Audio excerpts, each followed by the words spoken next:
अस्सलाम वालेकुम दोस्तों, आज आपके साथ ऐसे ट्रिक शेयर करूंगा जिनकी आपको डेली बेसिस पे ज़रूरत पड़ती रहती है। उसमें नंबर 1 जो ट्रिक है वो ये कि आप लोग वीपीएन एप्लीकेशन इंस्टॉल करके उसके बाद जो ब्लॉग वेबसाइट है उनको ओपन करते हैं। तो आज की वीडियो देखने के बाद आप लोगों को कोई भी third party application related VPN install करने की ज़रूरत नहीं है। आज आपको एक ऐसी सेटिंग बताई जाएगी, उस सेटिंग के ज़रिए आप लोग अपने मोबाइल में तमाम ब्लॉक वेबसाइट जो है उनको ओपन कर सकते हैं, वो भी without any third party application. एक ट्रिक तो आपके साथ आज ये शेयर करूँगा।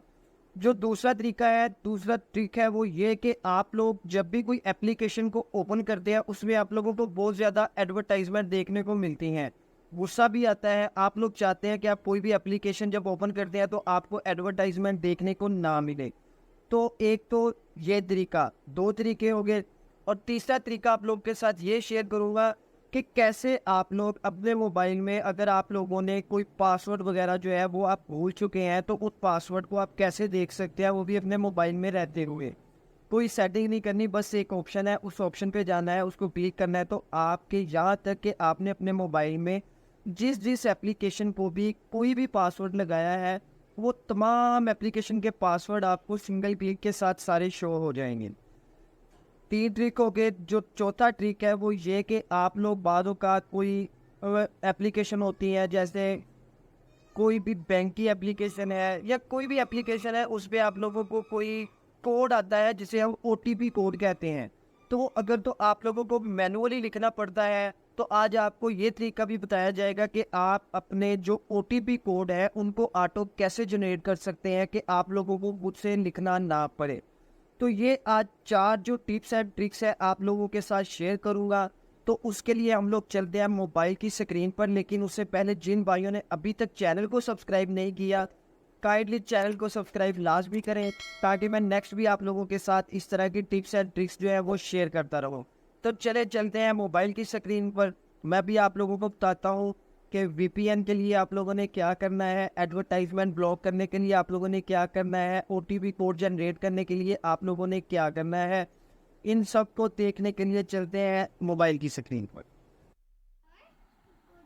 दोस्तों हम आगे अपने मोबाइल की स्क्रीन पे। सबसे पहले मैंने आपसे कहा था कि मैं आपको बताऊंगा कि आप without any third party application VPN को कैसे यूज़ करते हैं और कैसे ब्लॉक वेबसाइट जो है उन तक अपनी एक्सेस जो है उसको कर सकते हैं। तो उसके लिए आप लोगों ने सबसे पहले आ जाना है अपने क्रोम ब्राउज़र में। हम आ गए हैं क्रोम ब्राउज़र में। यहाँ पे आप लोगों ने, ये आपको ऊपर 3 डॉट नज़र आ रहे हैं, इन पे क्लिक करना है तो आपके पास ये पेज जाएगा। यहाँ पे आप लोगों ने सेटिंग में आना है। सेटिंग में आने के बाद आप लोगों को यहाँ पे एक ऑप्शन नज़र आएगी, प्राइवेसी एंड सिक्योरिटी। तो इस पे आप लोगों ने क्लिक कर देना है। इसके बाद आप लोग यहाँ पे देख सकते हैं लिखा हुआ है यूज़ सिक्योर डीएनएस।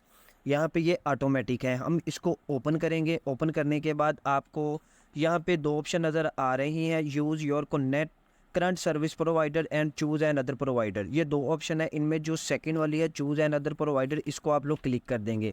जैसे ही आप इसको क्लिक करेंगे आपको यहाँ पे कर्सर नज़र आएगा जो नीचे की तरफ है, इस पर आपने क्लिक कर देना है। जैसे ही क्लिक करेंगे इसके बाद आपने यहाँ पे ऑप्शंस हैं आपके पास, custom, Google, clean browsing, open DNS, Cloudflare and next DNS. तो यहाँ पे आप लोगों ने अपने क्रोम ब्राउज़र में, जैसे मैंने आपको बताया, इस तरीके से ओपन करके ये जो ऑप्शन है क्लाउड फ्लेयर 1.1.1.1, ये वाली ऑप्शन को आप लोगों ने सिलेक्ट कर लेना है। तो जैसे ही आप इसको सिलेक्ट करेंगे इसके बाद आप लोगों ने बंद कर देनी है अपनी ये वाली क्रोम ब्राउज़र को। तो अब आप लोग जो भी ब्लॉक वेबसाइट जो है उसको ओपन करना चाहते हैं तो आप लोग ओपन कर सकेंगे।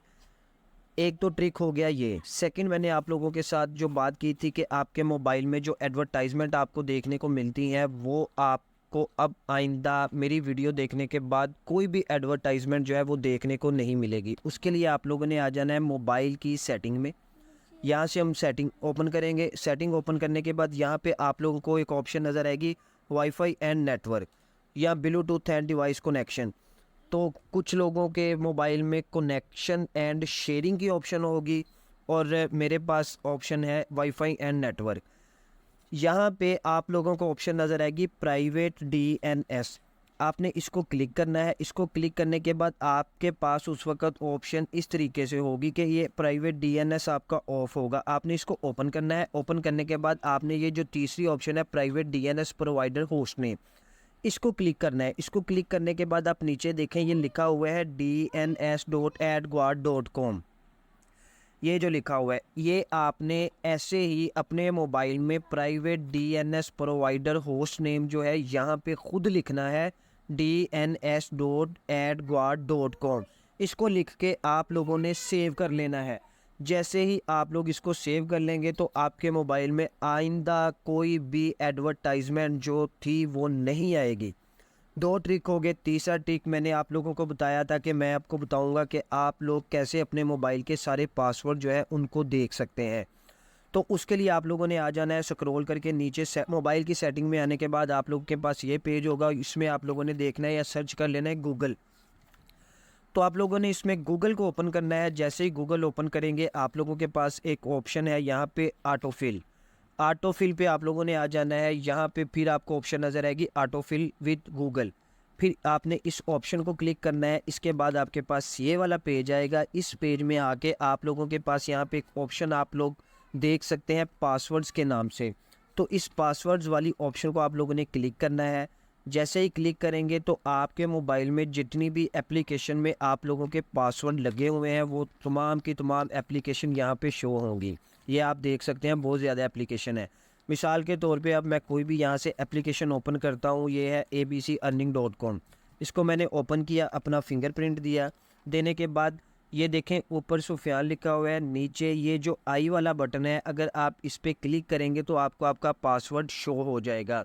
और जो भी आप एप्लीकेशन जिसका आप पासवर्ड भूले हुए हैं यहाँ से आप लोग पासवर्ड को कॉपी करके वहाँ पे पासवर्ड जो है पेस्ट करके तो अपनी उस एप्लीकेशन को दोबारा से ओपन कर सकते हैं। ये तीसरी ट्रिक हो गई। और लास्ट ट्रिक जो मैंने आप लोगों को कहा था कि आप लोगों के मोबाइल में कुछ OTP कोड होते हैं जो आपको मैनुअली लिखना पड़ते हैं। इस वीडियो को देखने के बाद आप लोगों को मैनुअली लिखने की ज़रूरत नहीं है, वो ऑटो जनरेट होंगे। तो उसके लिए आप लोगों ने क्या करना है, उसके लिए हम लोगों ने फिर यहाँ पे आना है। जैसे ये ऑटोफिल विद गूगल वाली ऑप्शन मैंने आपको बता दी। उसके बाद ये नीचे देखें SMS वेरिफिकेशन कोड्स, यहाँ पे आप लोगों ने इसको क्लिक करके ऑटोफिल सर्विस और डिफ़ॉल्ट ब्राउज़र जो है इन दोनों को ऑन कर देना है। जैसे ही आप इनको ऑन करोगे तो आइंदा के बाद आप लोगों को जो ये OTP कोड है वो मैनुअली लिखना नहीं पड़ेंगे, ये ऑटोमेटिकली जनरेट होंगे। तो ये जो चारों की चारों ट्रिक थी मैंने आज आपके साथ शेयर की है। बेशक आप लोग इसको प्रैक्टिकल करके देखें, ये 100% रियल है। और अगर आप लोग चाहते हैं कि आप लोगों के साथ ऐसी ही 100% जो 100% रियल टिप्स एंड ट्रिक्स है वो आप लोगों के साथ शेयर करता रहूं, तो उसके लिए चैनल को सब्सक्राइब करना मत भूलिएगा ताकि मैं नेक्स्ट इस तरह की जो लेटेस्ट अपडेट या फीचर्स हैं वो अपने भाइयों के साथ शेयर करता रहूं। शुक्रिया, अल्लाह हाफिज़, अपना ख्याल रखिएगा।